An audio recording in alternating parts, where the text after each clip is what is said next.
I'm Sam Jenkins. This is our presentation on 20 to 21st century post-apocalyptic movies and TV. That's what our genre rhetorical analysis is about. And my partners are Griffin and Thomas. So starting from the early history, like what defined this medium was in the early 20th century, the first noted, considered by many film critics and experts to be the first post-apocalyptic film is Verdun's Undergang, which is a Dutch film, which translates to in English as quite literally the end of the world. And the story of this movie is basically like a comet passes within Earth's orbit, and it's doesn't pass it too close to Earth, and it's not even the comet that strikes or anything. It's just like the paranoia and hysteria caused by the comet, showing how humanity is able to basically tear themselves apart at their worst, and kind of like the resulting consequences from it.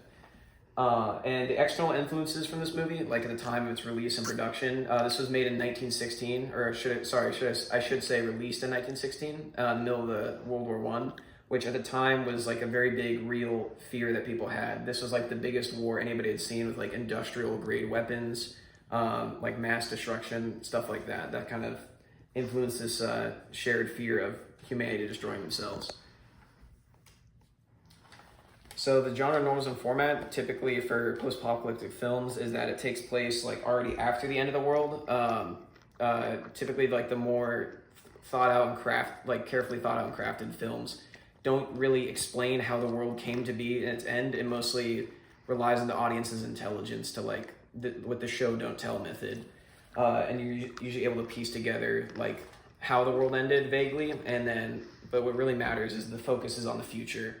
Right, so all these characters are basically, the common theme is the hero's journey. It follows it very closely. All these characters, Katniss, Max, and Agent K from Hunger Games, Mad Max, and Blade Runner. All these characters have a similar, have a very common like similarity, which is that they're basically thrust into this new world where they don't have really any like say or control or anything. They're very lost, disoriented, confused, and don't really feel like they have a place. They basically feel like almost like a product of the system in a way. They're kind of subject to this life, like this very cruel, harsh life. And by the end of it, they're basically able to change the world for the better in some way, big or small. And that's sort of the optimistic theme of these. That's why they focus on the present, not really what was and how the world came to an end. Is basically believing in humanity's ability to rebuild from the ground up and be better.